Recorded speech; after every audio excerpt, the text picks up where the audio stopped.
Okay, cool. Let's go ahead and get started then. So last time we talked about the energy equation, which is one of the most important equations that we are going to be applying in this class. It's the equation we're probably going to be applying most frequently for solving hydraulic problems. We showed how we could derive it from the more fundamental momentum equation, which was our force balance applied to a control volume of fluid.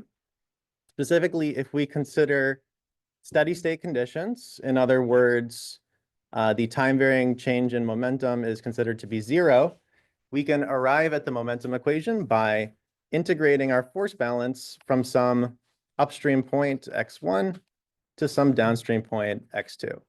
So we know that work is the integral of force over distance. The energy equation is the integral or the integrated form of the momentum equation. And when we completed that integral, we arrived at the familiar form of the energy equation that you probably saw in fluid mechanics. You may have referred to this equation as the Bernoulli's equation. In this class, we'll be calling it the energy equation. It's essentially an energy balance applied to a control volume of fluid. We'll be using this equation quite a bit. So let's just quickly review the different parts of this equation. Our equation, as we discussed at the end of last class, is expressed in units of head. So how is head related to energy? How is head related to energy? We discussed it at the very end of the last class. So head is expressed in units of meters, whereas energy would be expressed in units of Newton meters. Yes. Like energy per unit weight. Right. So you can think of it as the energy per unit weight. We'll usually be expressing our energy in terms of head, but if you want to convert between the two, you'll need to multiply by the weight over the control volume of interest. So let's talk about the different parts of the energy equation. We have different types of head. So let's just break down the different components. So our first term here, U1 squared over 2G, or I'll just refer to it in general here as U squared over 2G. We will call this the velocity head. It is the head that is associated with the kinetic energy of the fluid. Our second term here is P1 over gamma. This is our, I'll just write it as P over gamma. This is our pressure head. It is the head associated with the pressure force. Similarly, we have Z. Z is our elevation head.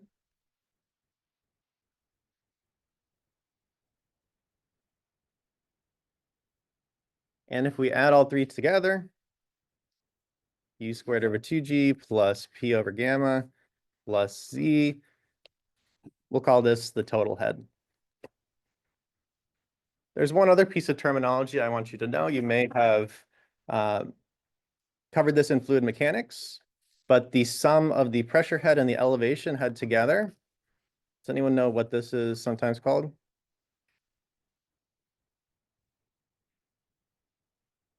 This is called the piezometric head.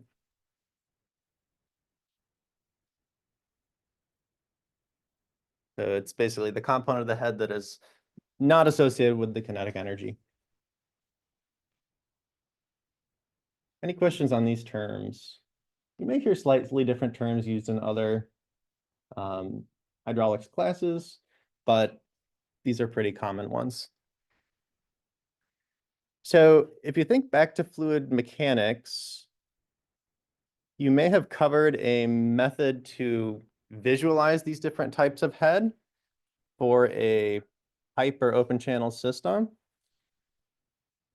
What were the tools that you used to visualize head as it changed over a pipeline or a channel?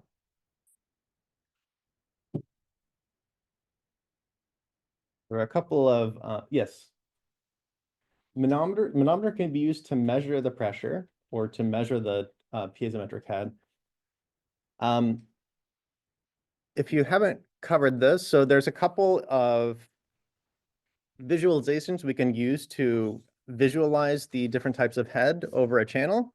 And these are generally referred to as the hydraulic grade line and the energy grade line. Is this something that you talked about in fluid mechanics? Okay. So let's quickly just review both of these. So here, this is going to be the bottom of a pipe.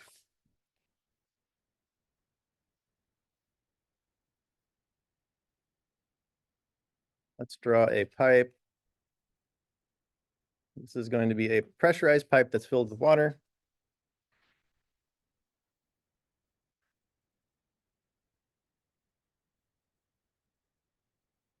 So the pipe is pressurized, it's flowing completely full of water. And let's say we take a big straw and we just tap the pipe.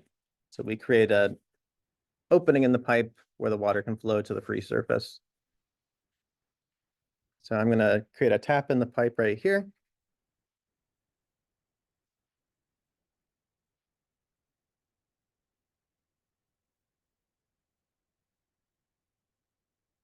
So if the pipe is pressurized, then the water in this tap will rise up to some free surface. You'll get something that looks like this. So this is similar to what you would see in a manometer. Similarly, let's tap the pipe over at the downstream end as well.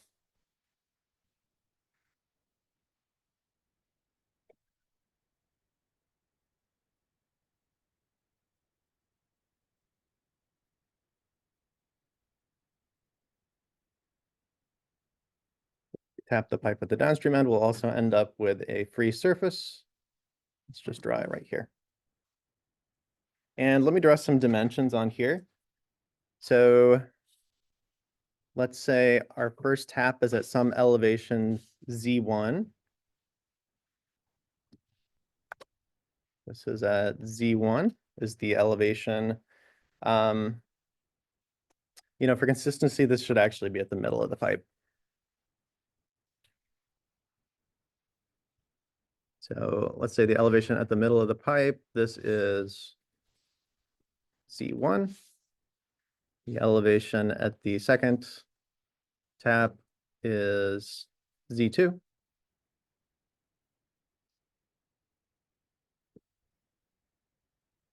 And I'll just extend this line.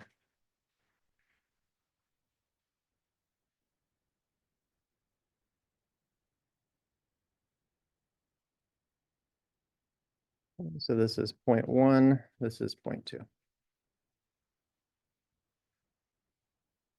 So if we have these taps in the pipe such that the water rises to the free surface,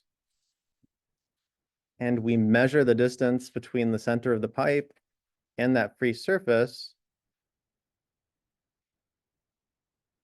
does anyone know what that elevation difference will be in terms of the variables we described in the energy equation?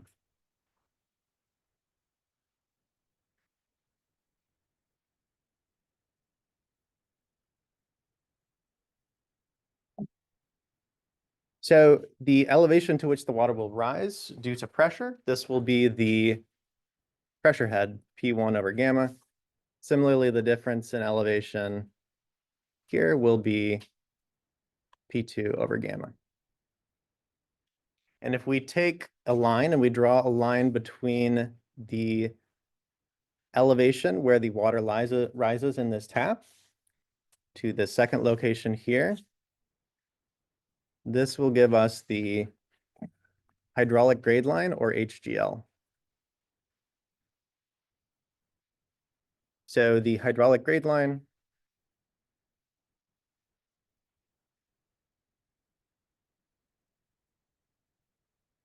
or HGL is equal to what type of head from the descriptions I gave you on the previous slide?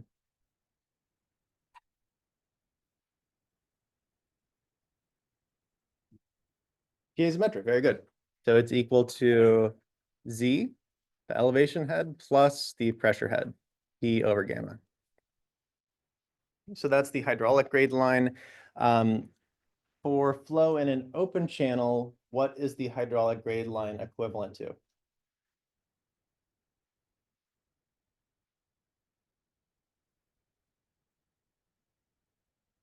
So imagine that this pipe is no longer pressurized, but there's just a free water surface. What would the hydraulic grade line be equal to? Yes? It would be, well, the elevation head just refers to the elevation component, which for an open channel would usually be associated with the bottom of the channel. When we talk about open channel flow, the pressure head will actually correspond to the hydrostatic pressure head. So for an open channel, the hydraulic grade line will actually be equivalent to the free surface of the water. So the hydraulic grade line refers to the piezometric head. For an open channel, it refers to the elevation of the free water surface, which is the equivalent to the piezometric head. And we can also draw a line representing the total energy head. So let's say we go up a little further in this pipe. And we can draw another line up here. So if we add the piezometric head plus the velocity head, so that's U2 squared over 2G and U1 squared over 2G, that will give us the total head, which is visualized through the energy grade line, or EGL. So the energy grade line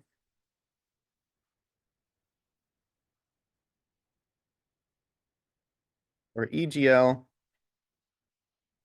is equal to the elevation head plus the pressure head plus the velocity head.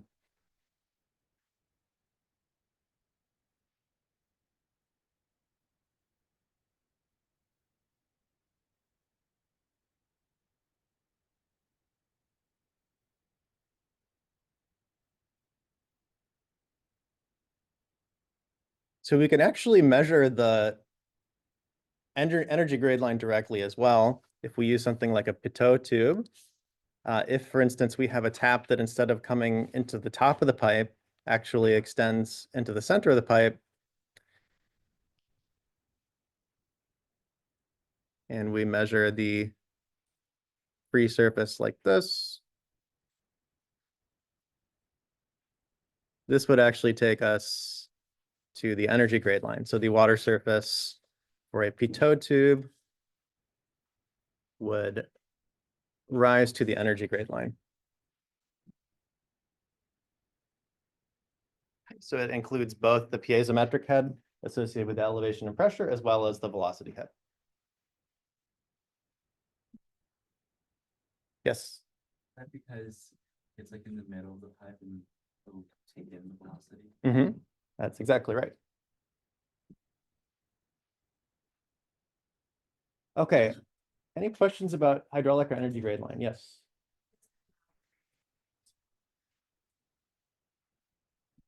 Point 1 or point 2?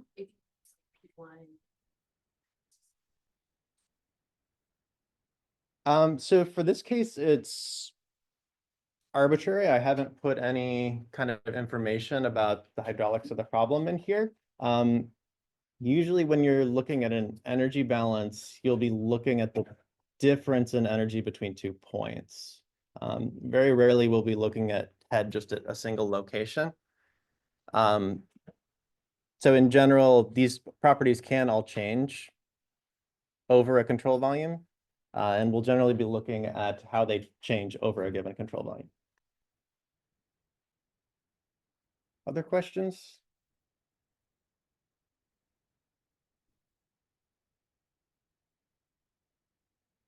Okay, we'll be practicing with drawing energy grade lines and hydraulic grade lines as we move along in the class, but I just want to review this concept and make sure you're all familiar with these ways of visualizing the different types of head.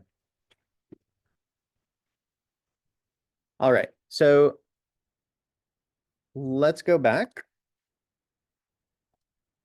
So we took a look at the energy equation. We talked about the different types of head, so including the velocity, head, the pressure head, the elevation head,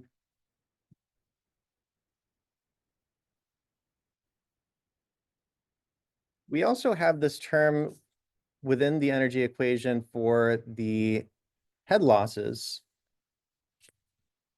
Okay, and previously we did a problem in which we looked at the energy equation for a hydraulic system with some frictional losses, but we haven't yet talked about how we can actually compute these frictional losses. So what I want to do next is I want to talk a bit about frictional losses.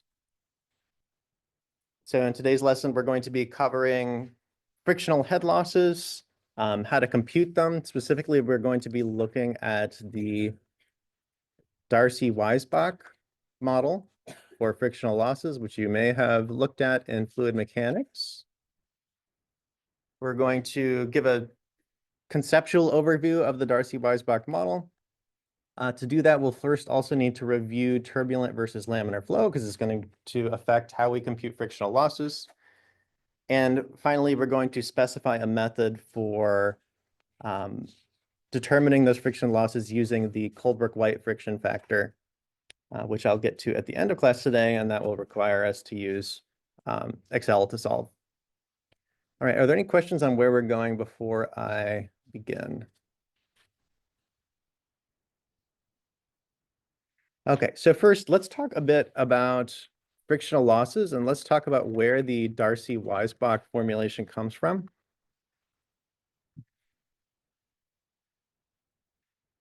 So you'll remember that we previously talked about the friction slope. The friction slope was defined as the energy loss per unit length due to friction. So the head loss over some distance associated with friction is equal to that friction slope times the distance over which it's applied. So this is our head loss due to friction. This is the friction slope. And this is the distance over which that friction is active. So what we want to do is we want to be able to derive an expression for frictional losses in pipes. We want to be able to specify an expression for frictional losses in pipes that depends on the pipe properties. So for instance, pipe roughness, pipe dimensions, as well as the properties of flow. So that would include velocity and discharge.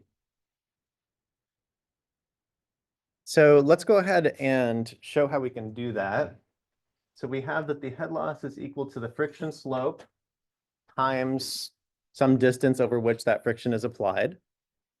And you'll remember when we derived the momentum equation, I told you that the friction slope was equal to the mean shear stress acting at the pipe walls times the wetted perimeter divided by the acceleration due to gravity times the cross-sectional area of the pipe times the density. So this tau, this is the mean shear stress.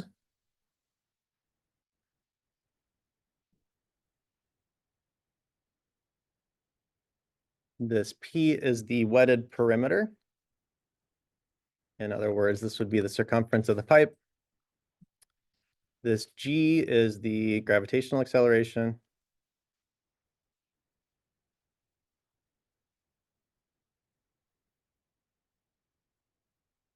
A is the cross-sectional area. And rho is the density of the fluid. So I'm going to define a quantity that we're going to be using throughout the course. Who here has heard the term hydraulic radius? Okay, a couple of you. So I'm going to define a quantity called the hydraulic radius. This is going to be relevant when we talk about frictional losses throughout the course. And the hydraulic radius is defined as the cross-sectional area divided by the wetted perimeter. So R is the hydraulic radius. So you can see that our expression for the friction slope contains the term P divided by A. So we can also write the friction slope as, let's just write it like this. Friction slope is also equal to tau times tau divided by G times R times rho.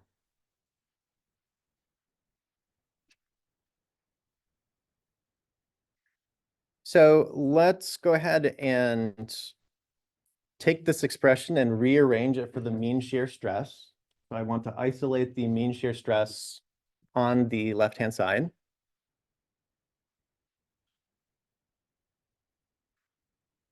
I'm going to start a new page to do that. So if we take this expression for the friction slope and rearrange it for the mean shear stress, we get that tau, the mean shear stress, is equal to the acceleration due to gravity times the density of the fluid times the hydraulic radius times the friction slope.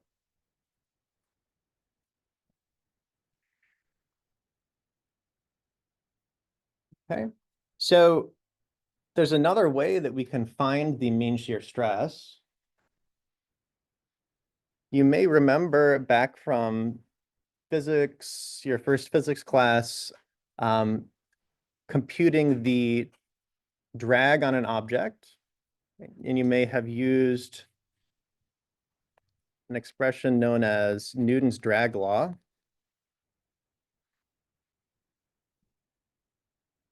We have from Newton's drag law that the mean shear stress acting on an object is equal to some drag coefficient CF times the density of the fluid times the velocity of the fluid squared divided by 2. So this is kind of a classical formulation for the mean shear stress acting on an object. You may have used it to, for instance, compute the drag force on a moving cart in Physics 101 class. Here, we're going to be thinking about it in terms of the drag exerted on the walls in a pipe. So we can take these two expressions for the mean shear stress and we can equate them.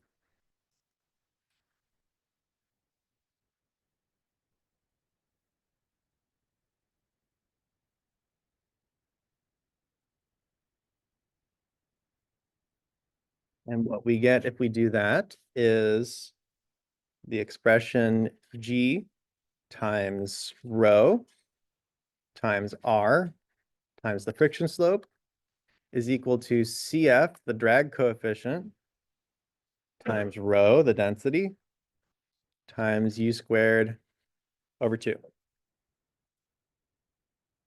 And we can see that these densities divide out.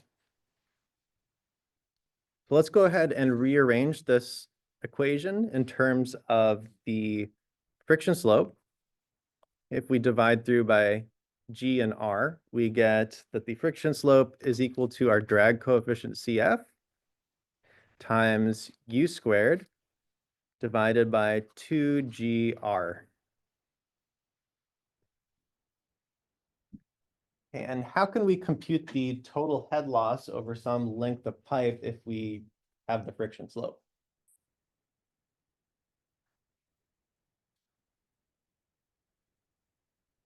Multiply by distance, very good. So if we want an expression for the total head loss, remember that the head loss is equal to the friction slope times the distance over which the friction is applied. So we can just multiply this entire expression here by our distance, delta x. I'm going to move to the next page to do that. And we will get that the head loss is equal to our drag coefficient CF times delta x, our distance, divided by the hydraulic radius, times U squared over 2G. So the Darcy-Weisbach equation is generally formulated specifically for circular pipe. So for Darcy-Weisbach,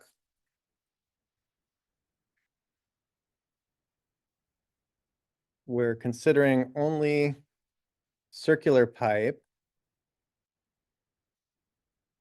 So which term here is that fact going to affect? Which term here depends on the dimensions of the flow path? R, right? So we can simplify R. R is equal to, what is R equal to again?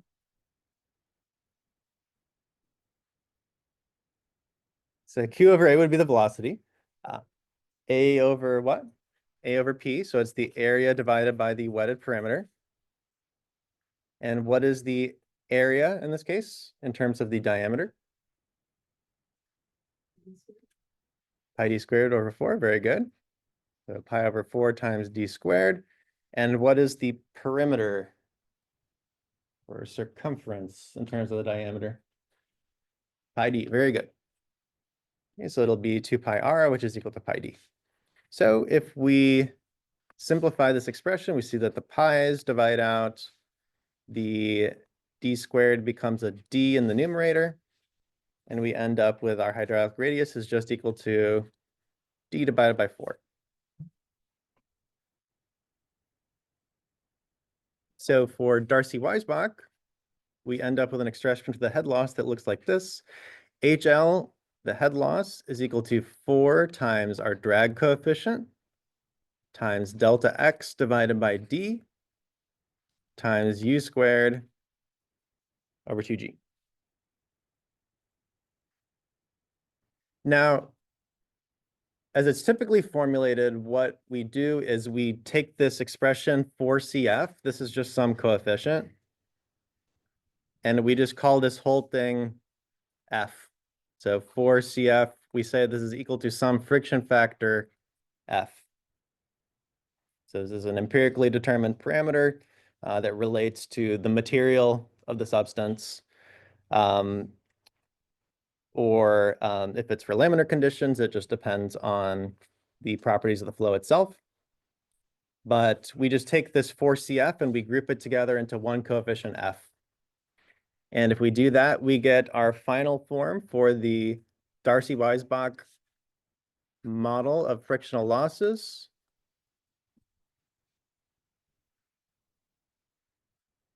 And that is HL, the head loss, is equal to F, our friction factor, times delta X, the length of the pipe, divided by the diameter, times U squared over 2G. Where this F term here is our friction factor.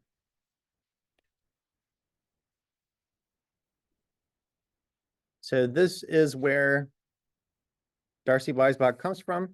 In fact, this is where most of the frictional loss models come from. It comes from equating our expression for the friction slope with a formulation for the mean shear stress given by Newton's drag law. And the different friction formulations we'll be talking about in this class are just basically different ways of specifying this coefficient F. Okay, are there any questions on the Darcy-Weisbach model? Yes.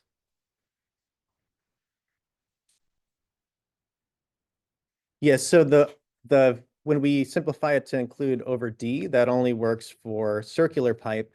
Later on, we'll be extending this to different geometries when we talk about open channel flow. And there we'll be using the hydraulic radius explicitly. So in that case, that hydraulic radius will not necessarily be, given by a single dimension like this. Yes.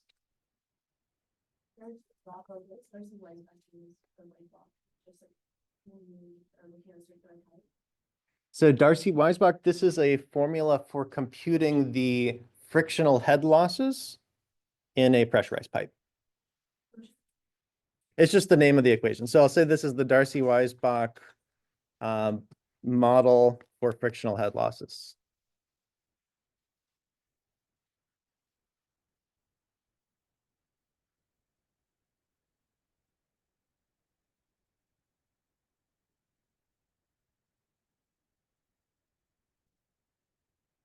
So yes, Darcy-Weisbach refers to this equation for computing the frictional head losses. It's not the only one we'll be using in this class. We'll also be talking about the Chasey-Manning formula and the Hazen-Williams formula as two alternative frictional loss models. Any other questions on Darcy-Weisbach?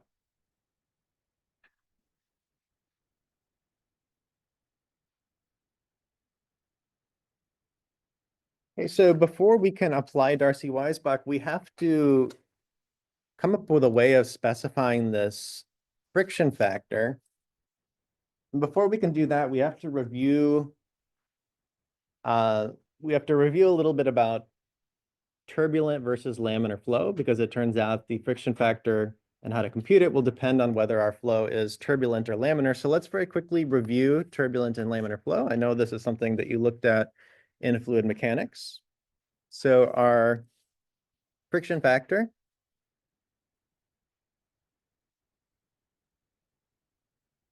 depends on whether the flow is turbulent or laminar.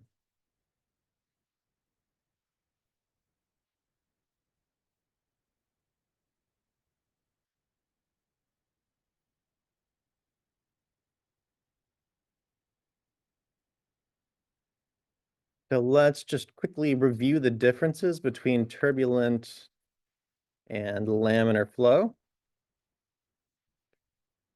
Let's draw a pipe for each one of these cases. And if we think about the motion of fluid particles in turbulent and laminar flow, how do they differ between these two modes? What do the particles or streamlines look like for laminar flow? Okay, so we have smooth streamlines. We kind of have a nice, smooth, orderly streamlines. So if we were to draw them, they would look something like this. Okay, we would have kind of these straight lines.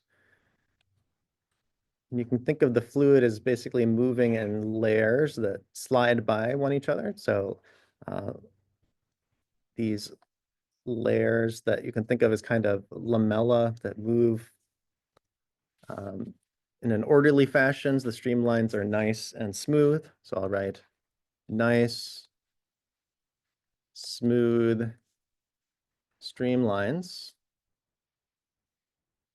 What about for turbulent flow? What does the motion of the fluid particles for turbulent flow look like?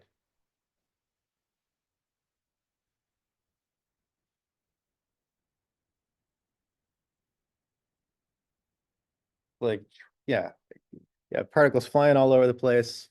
So you'll get this kind of chaotic motion with these turbulent eddies or whirls. So the particles kind of move around chaotically like this.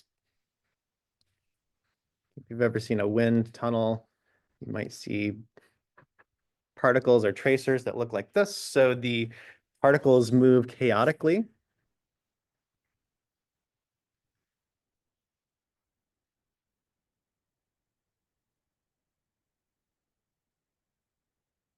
And there's a lot of mixing.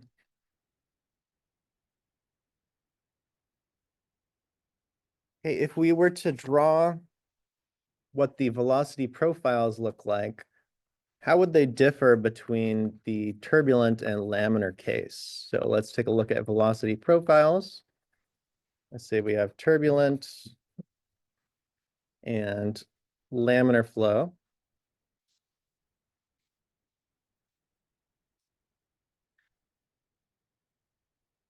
I'll draw this a little bigger here. So first, for the case of laminar flow, we talked about this previously. What does the velocity profile look like for laminar flow? We're looking at the pipe from the side. What? Sorry? So yeah, it looks like a parabola. So you get something that looks like this.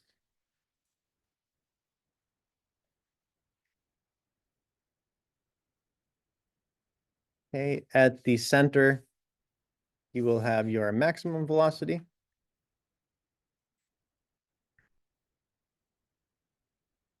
At the walls, you will have a minimum velocity of 0 due to the no slip condition.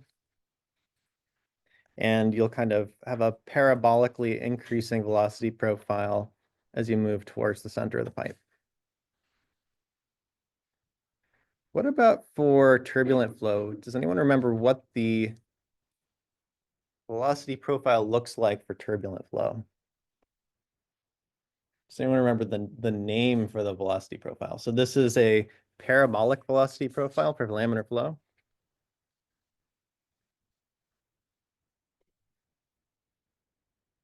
What about for turbulent flow?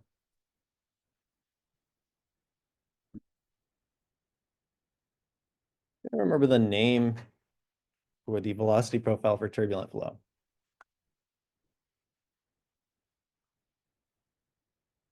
Or what it looks like. Did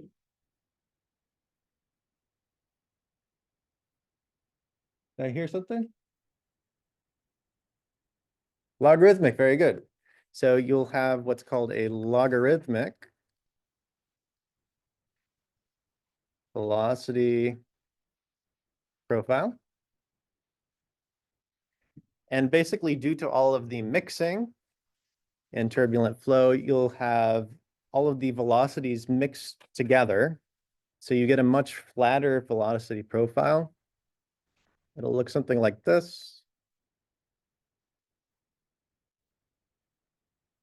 So you'll still have a maximum velocity towards the center of the pipe, but it will be much more flattened and smoothed out due to the mixing of all of those different streamlines. So you'll have kind of a logarithmic velocity profile that looks like this. And this is an exaggeration, but just think of it as being a lot more flattened out compared to the parabolic velocity profile. Okay, any questions on conceptually what turbulent and laminar flow look like?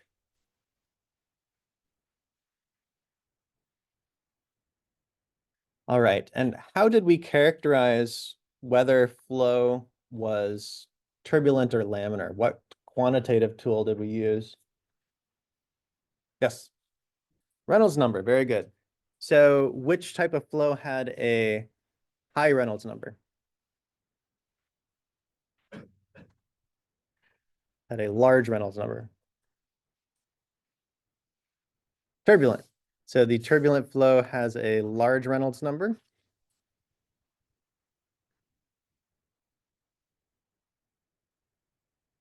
And laminar flow has a low Reynolds number.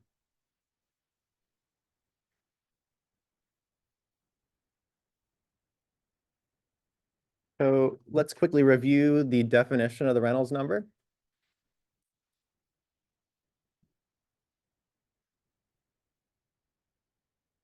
So a Reynolds number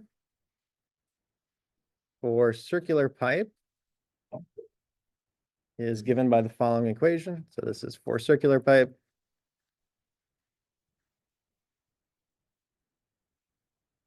The Reynolds number can be defined as the diameter times the velocity of flow or mean velocity of flow times the density divided by the dynamic viscosity. So this here is the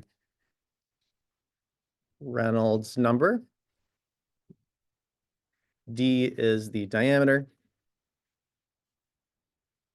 U is the mean velocity. Rho is the density. And mu, this is the dynamic viscosity.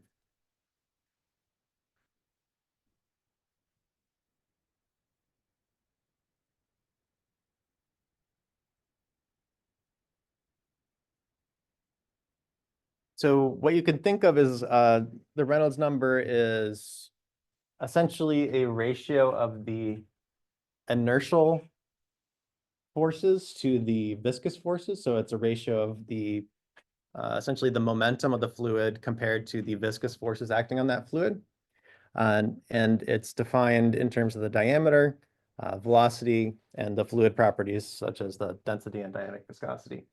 We can also define the Reynolds number as follows for convenience. So this is also equal to the diameter times the mean velocity divided by the kinematic viscosity,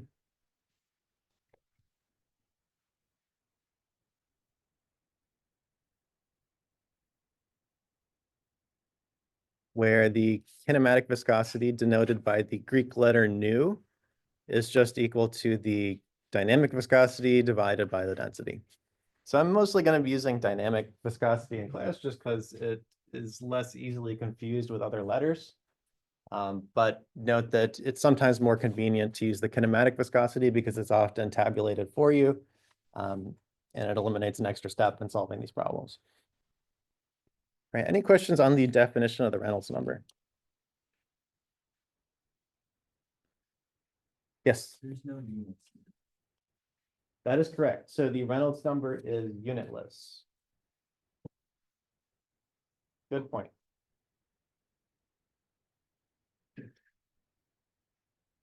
So the Reynolds number determines the threshold between turbulent and laminar flow.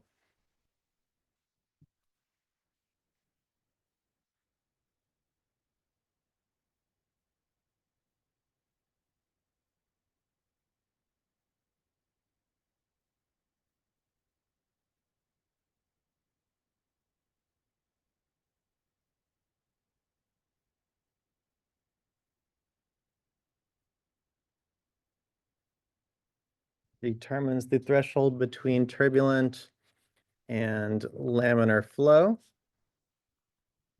And let's quickly review the values at which turbulent and laminar flow adhere. So we have laminar flow, turbulent flow. So at what value, we've briefly talked about this before, but at what value of the Reynolds number is the flow considered laminar? Under what value is it considered laminar? 2000. About 2000, very good. So laminar flow occurs when the Reynolds number is less than or equal to about 2000. For turbulent flow, what was the threshold at which turbulent flow occurs? 4000, very good. So Reynolds number greater than about 4000. And then transitional flow is anything between 2000 and 4000. So at somewhere between 2000 to 4000, you get transitional flow where it's neither completely turbulent nor completely laminar.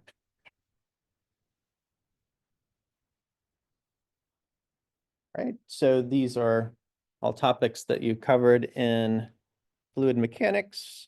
Let's quickly do an example for applying the Reynolds number for a fluid flow problem.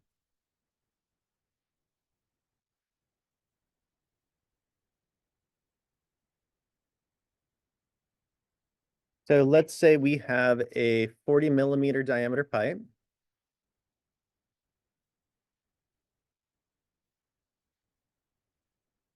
And it's carrying water at 20.2 degrees Celsius. So note that 20.2 degrees Celsius, this is considered normal conditions when we go to look up our viscosity value.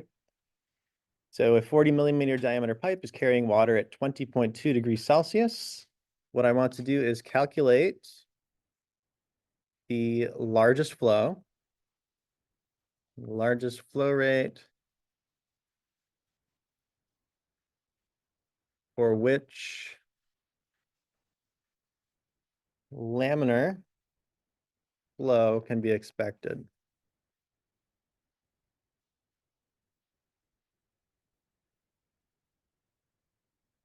So let's just quickly recap our parameters. We have our pipe is D is equal to 40 millimeters. How many meters is this?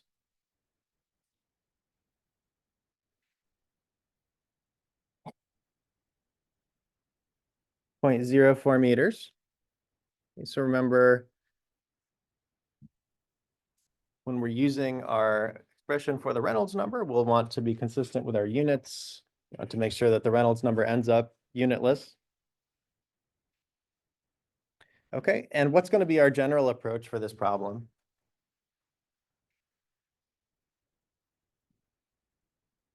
What's our general approach from this problem going to be? What equation do you think we're going to have to use? Oh, did you have your hand up? The theta man. Reynolds equation, putting in the laminar flow 2000 and then filling in the half unmatched. That's correct. That's the basic approach we're going to use. So we have our expression for the Reynolds number. Let me write it like this, our little e. And our expression for the Reynolds number in terms of the kinematic viscosity was d, the diameter, times the velocity, divided by the kinematic viscosity. We don't have the velocity given in the problem, but what do we have?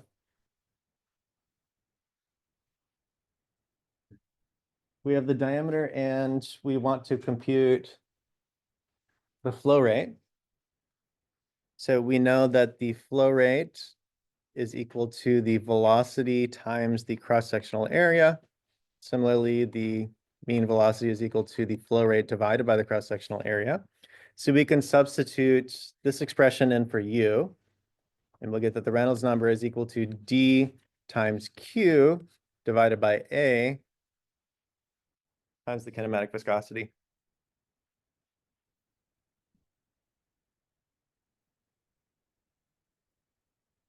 All right, so we want to compute the largest flow rate. So we can take this expression here and isolate the flow rate on the left-hand side.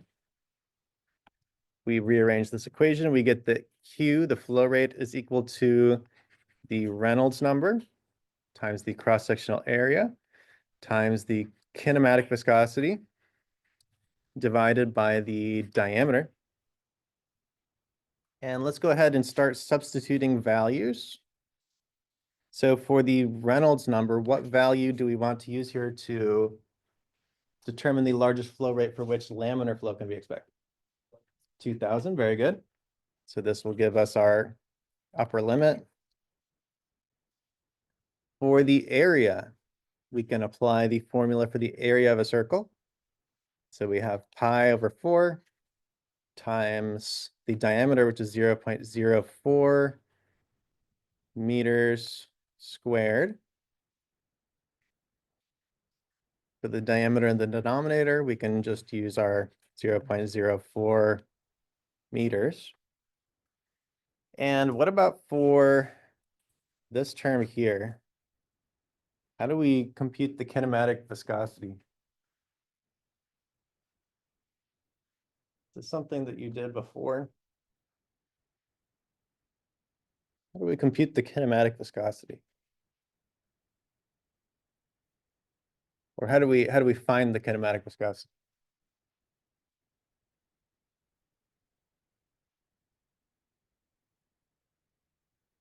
Look it up in a table. Very good. So if you go to Canvas, and you go to Pages, and go all the way down to Reference, I have some tables in here that I've taken from the course textbook. So for the viscosity, we can look at this first set of tables here.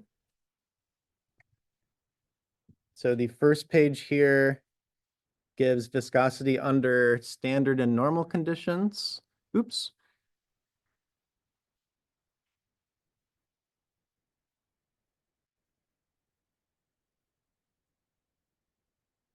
And we'll see that for normal conditions at 20.2 degrees Celsius, our kinematic viscosity is 1 times 10 to the negative 6th, and that's in units of meters squared per second.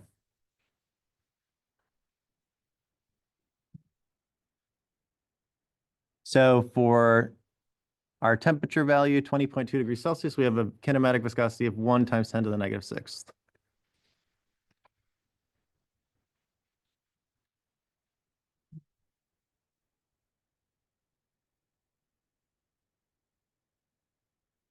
And that was in units of meters squared per second. So if we go ahead and evaluate this expression, we get that Q, the flow rate, is equal to 6.28 times 10 to the negative fifth cubic meters per second.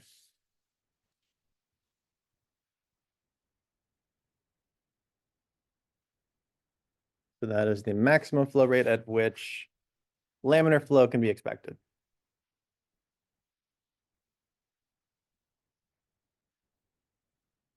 Any questions on this example?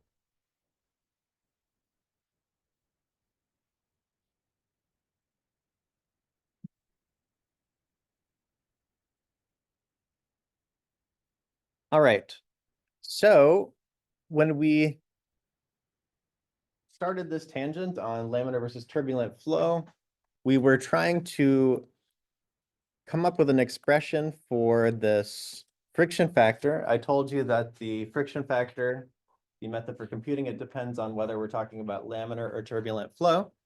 So let's return to our discussion on frictional losses, and let's talk about frictional losses specifically for laminar flow.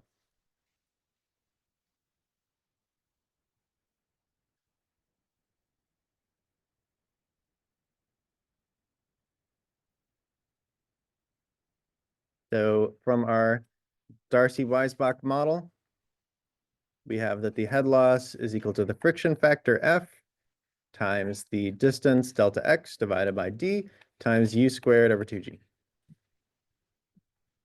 So for laminar flow, we have it easy. We have an easy expression for the friction factor F. This is specifically for circular pipe.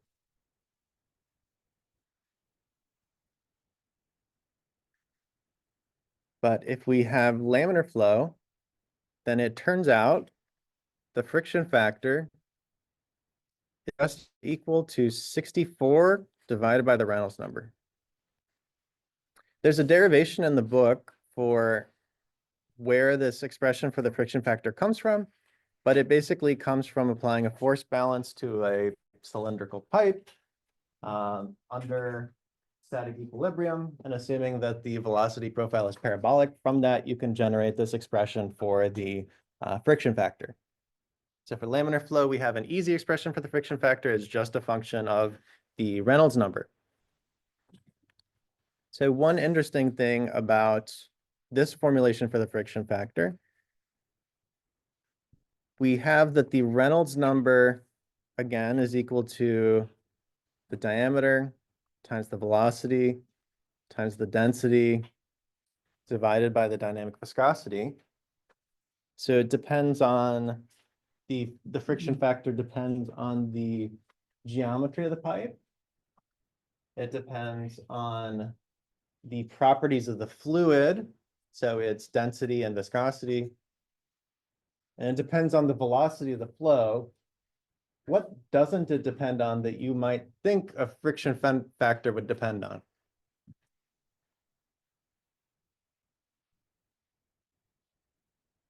So it's indirectly affected by temperature because temperature affects the viscosity and the density.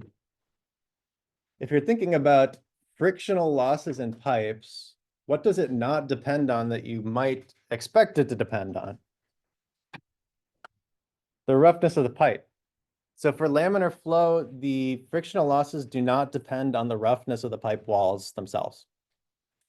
It only experiences frictional losses through those internal viscous forces within the fluid itself. It doesn't depend on the roughness of the pipe material at all.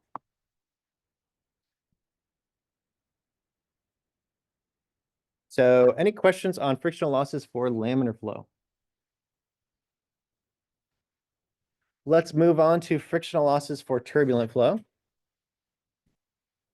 This is the harder case, but it's also the much more common case for cases that you'll be dealing with in civil engineering.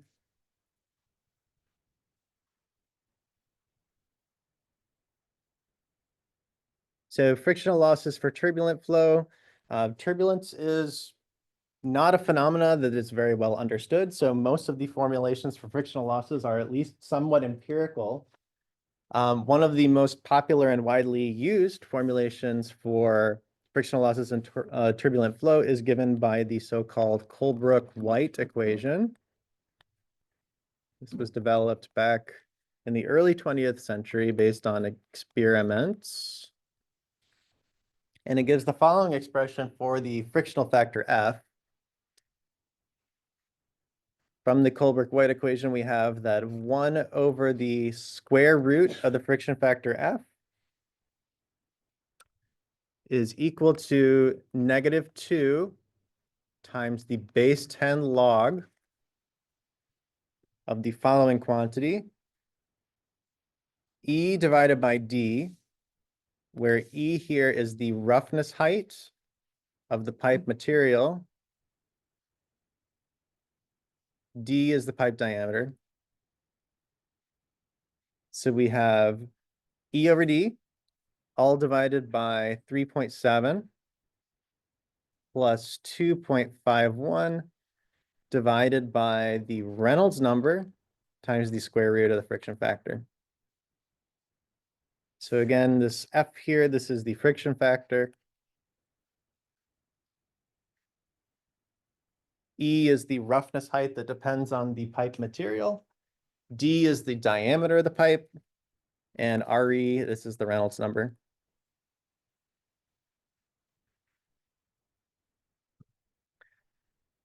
Okay, so what's one potential difficulty you might see in solving this equation for the friction factor? Yes.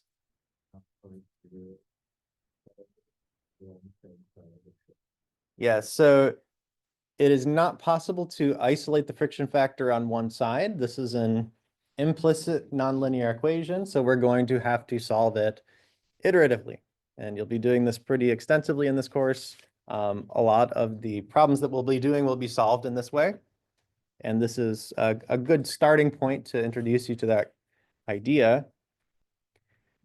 So you may have already started solving problems like this in your lab session. To solve this problem, we are going to put it in a form that makes it easier for a computer to solve. So the first thing we're going to do is we are going to take this equation and rearrange it such that we set one side equal to 0. So I'm going to take this right-hand side and I'm going to add it to both sides. And we can re-express this equation as 0 is equal to 1 over the square root of F, the friction factor, plus 2 times log 10 of the quantity E over D divided by 3.7 plus 2.51 divided by the Reynolds number times the square root of the friction factor. And what we're going to do is we're going to use an iterative solver to determine the value of the friction factor F such that this right-hand side evaluates to 0. Okay, so it's basically going to keep trying new values for F until this right-hand side evaluates to 0. So for the remainder of class, what I'm going to do is I'm going to go through an example of solving a problem involving the friction factor for turbulent flow. So you will need your laptops for this. As you are getting out your laptops, note that I've actually uploaded a starter spreadsheet for you to use. So if you go to Canvas Files, Lecture 4, there is a spreadsheet here titled Colebrook-White Example 1 Starter.xlsx. Go ahead and download this file. And when you open it up, it should look something like this. So first, let me go ahead and write down the problem statement.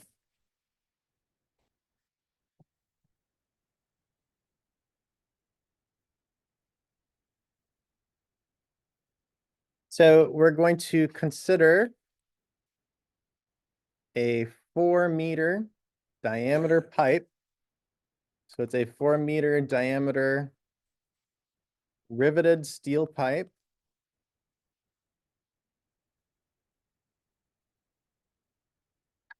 In best condition.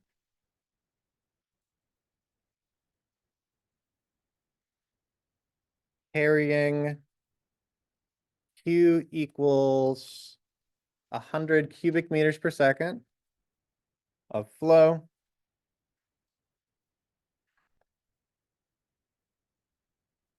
And this is under normal conditions. So normal pressure and temperature. That would be 20.2 degrees Celsius, 760 millimeters of mercury pressure. What is the friction factor, the Darcy-Weisbach friction factor F?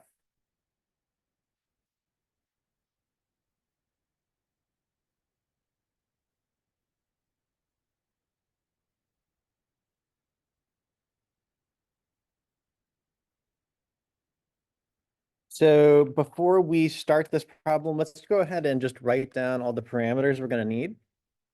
So we have our diameter from the problem statement. This is equal to 4 meters. The discharge Q is going to be 100 cubic meters per second. The dynamic viscosity mu, if we go to our table, we'll see that it should be about 1 times 10 to the negative third for normal conditions. Sorry, it's so small here. I don't think I can zoom in anymore. But you can find this under the pages, the reference page in Canvas. So the viscosity, dynamic viscosity is 1 times 10 to the negative third.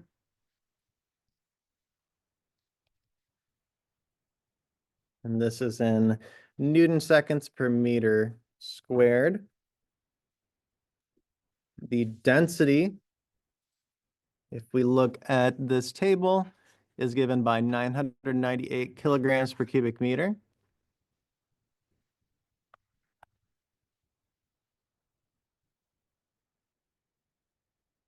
And we need the roughness height. So what information here can we use to determine the roughness height?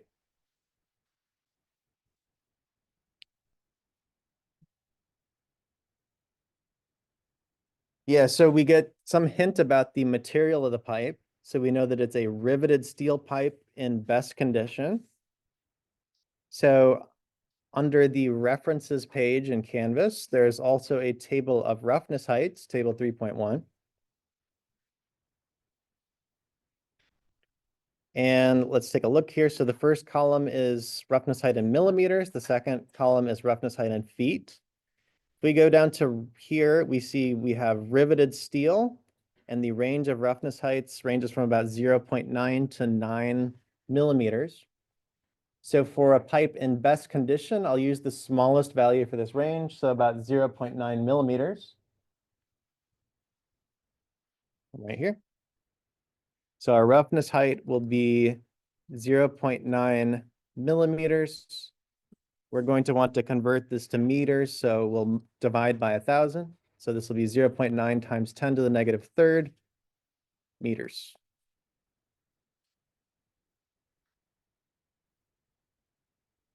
For the remainder of the problem, we're going to have to solve this in Excel. So I gave you this Excel workbook here. If you haven't done the lab yet, you will need to install the solver extension. So I'll write the instructions here. For Windows, you'll go to File, Options, Solver, and then you'll check the tick box to enable it.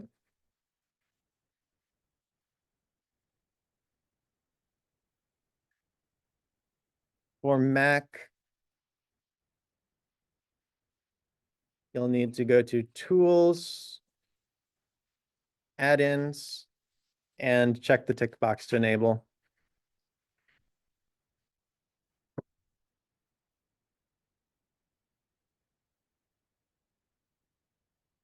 So for me, that would be under Tools, Excel add-ins, and you can see that I have the solver add-in here enabled. Okay, so I don't have a whole lot of time here. I'm going to try to get through this, and if we don't finish it, I'm going to review it at the start of class tomorrow. But let's go ahead and put in our parameter values here. So I've created these template cells for you to put in the different parameters needed for the problem. So what was our flow rate again? 100. So we'll put 100 in cell B2. Diameter was 4. Acceleration due to gravity is 9.81. Dynamic viscosity.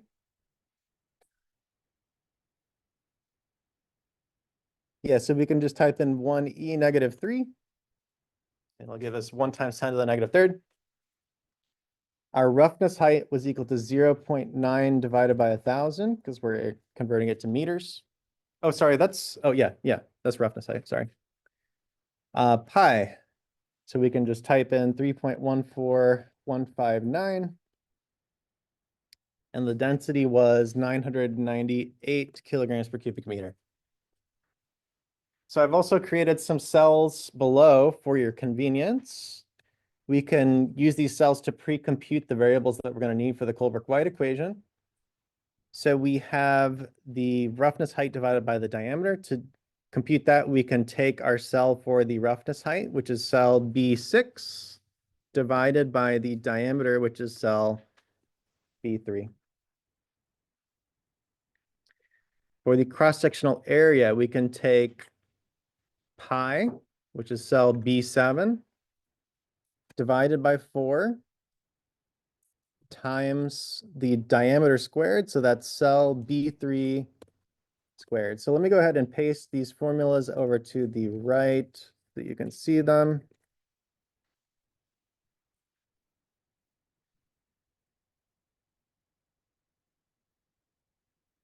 All right, for the velocity, we can take the discharge, so that's cell B2, divided by our computed cross-sectional area, that's cell B11.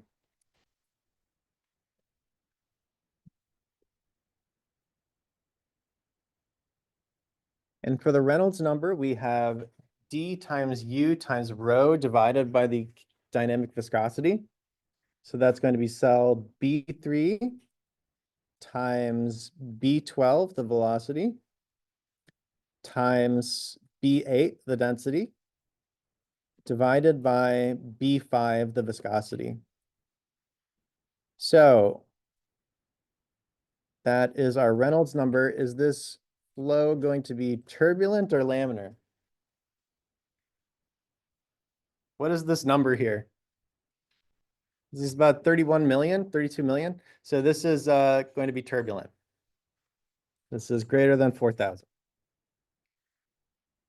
Okay, so this cell here, this is going to contain our variable that we are trying to solve for, which is our roughness height, our friction factor.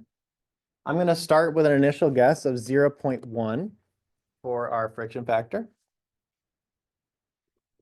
And in this cell, we are going to define an objective function to solve. We're going to use the Colebrook-White equation. And basically, we're going to keep trying to change the friction factor until that Colebrook-White equation evaluates to 0. So we will use our expression for the Colebrook-White equation. We'll use this equation right here. 0 is equal to 1 over the square root of the friction factor plus 2 times the base 10 log of this whole thing in parentheses. So let's go ahead and type that in. I'm going to extend this cell out so you can see it better. Okay, so our objective function will be 1 divided by the square root of, we are trying to find this friction factor here. So it'll be 1 divided by the square root of cell C2, which is going to be our friction factor, plus 2 times log 10 of E over D. So that will be this cell here, B10, divided by 3.7 plus 2.51 divided by the Reynolds number, that's cell B13, divided by the square root of the friction factor. And I think I closed all my parentheses there. You should end up with some strange number like that. I'll paste it below. Okay, so that is our expression for the Colebrook-White equation. We want to change the friction factor such that this cell evaluates to 0. So I might run a little bit over in time here, but I want to just finish up and we can recap at the beginning of lecture tomorrow. To apply the solver, we go to the Data tab and we open up the solver extension. Sorry, it's so small here.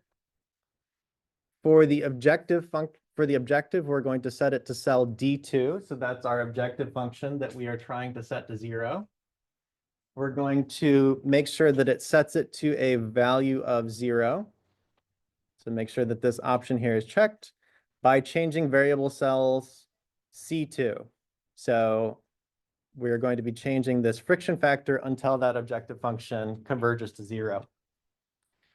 To make sure that the friction factor doesn't become negative, I've also added a constraint here. So let me delete this and re-add it again. So I want the friction factor to not be negative. So what I'm going to do is I'm going to set cell reference C2 to be greater than or equal to some very small number. So I'll type 0.000001. And this is just ensuring that the friction factor doesn't become negative while the solver is trying to solve it. Okay, with that, we can go ahead and hit solve. And if all is well, it should give us the friction factor for this problem. And it converges to a value. So which cell here contains our answer? C2. So this cell here contains our answer for the friction factor. It's about 0.014. This cell here, equation D2, this contains the value of our objective function. So we want this to be 0. So the smaller this value is, the closer we are to our solution. So just remember that the actual answer is in cell C2. The D2 cell contains the value of your objective function at completion. All right, so that's all I have time for today. We're going to start from this example when we come back on Thursday, but have a good rest of your week, and I will see you at office hours if you choose to attend.